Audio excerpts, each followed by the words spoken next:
All right, thanks a lot, Nick. February is American Heart Month, and today is National Wear Red Day.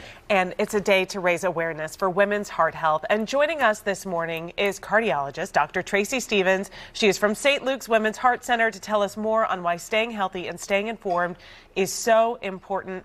Dr. Stevens, thank you so much for joining us this morning. Thank you. You do so much great work for women's heart health, not only in the metro, but really across the country. So tell us about the difference between men and women's hearts. There are unique differences, and what we've learned over the past 20 plus years, when we've now recognized this is our #1 health threat, heart attack and stroke as women, is that some of the anatomical differences can be our coronary arteries, which I consider like the gas lines to our engine, to our heart, that can get blocked and cause heart attack. Our coronary arteries tend to be smaller than men in diameter, so we may not be candidates for stents or bypass surgery, especially postmenopausal women. And then the most common cause of admissions to the hospital is congestive heart failure, whereas we've done mostly the research in men with weak hearts. The majority are women with stiff hearts. Other things, simple things, our resting heart rate tends to be higher than men. Men can dial it down. I guess maybe we're just ready to roll anytime. Yeah. That makes sense. And in addition, there's other physiologic differences, scenarios, conditions in women, far more common in women or unique to women. Interesting, yeah, and you pretty much just explained, but I'm sure that it just underlines the reason why women should seek out a woman's heart expert, you know, for those issues. When you were talking about the resting heart rate, I immediately went to my wife. Like, our 5 daughters bombard her phone all day long. So, I mean, I know her blood pressure is, you know, consistently elevated. Higher. Yes, right. You know like this hamster wheel that won't stop going in our chest. Yes, and I think it's important across the board that all providers, physicians, nurse practitioners, all medical providers are aware that this is our #1 health threat. That heart attack and stroke kill more women than all forms of cancer combined, but yet only 44% are aware of this. So we want to make sure that your healthcare provider is aware that this is our #1 health threat, not only on top of the traditional risk factors, but the more unique conditions to women as well.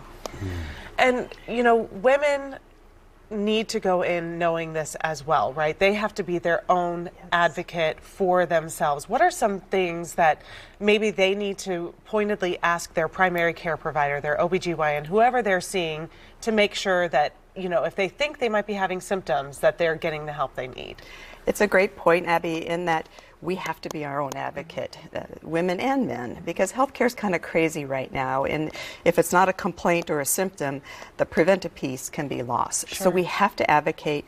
We want to ask, what are my risk factors? And know every year, is my blood pressure controlled, cholesterol, sugar? What are the unique conditions I may be at risk for? And journey it, keep a journal, but also resource credible educational sites. There's a lot of stuff out there. Oh, yeah. And as women, we'll find a site that agrees with us, although our thoughts may not always be right on what we need to do or not do about our health. So access credible websites. St. Luke's Women's Heart Center is up to date, and think about research.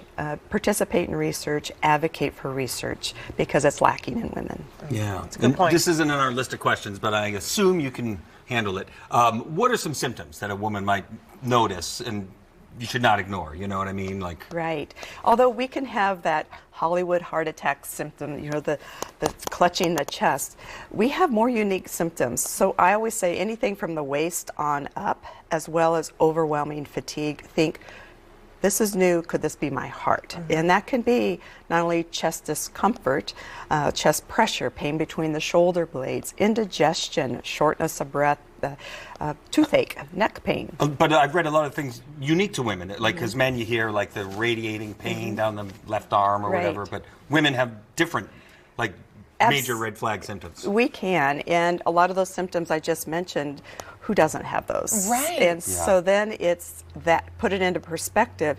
Is this new? Can I explain it? Could this be my heart? And we're stubborn as women. In the setting of a heart attack, we show up to the emergency department 4 hours later than men. I believe it. Yeah. And is there, how can women advocate for preventative screenings, and at what age? Is there an age where we should start getting these screenings done? That's a great question, Abby, because we are thinking this is a disease for old women. Sure. It's the leading cause of death in women over the age of 35. Wow. Age 20, and a lot of pediatricians are screening cholesterol much younger. Age 20, I want all women and men to know their blood pressure, their cholesterol, their blood sugar. Are they doing the lifestyle things that they need to be doing? Because heart disease does not discriminate women based on age, race, demographics. It affects their entire lifespan. Wow. All right. Great stuff. Excellent information. Thank you so much for joining us. And let this be a reminder to all the women out there and all the women in your life to keep track of their heart. Thank Good you. stuff, Dr.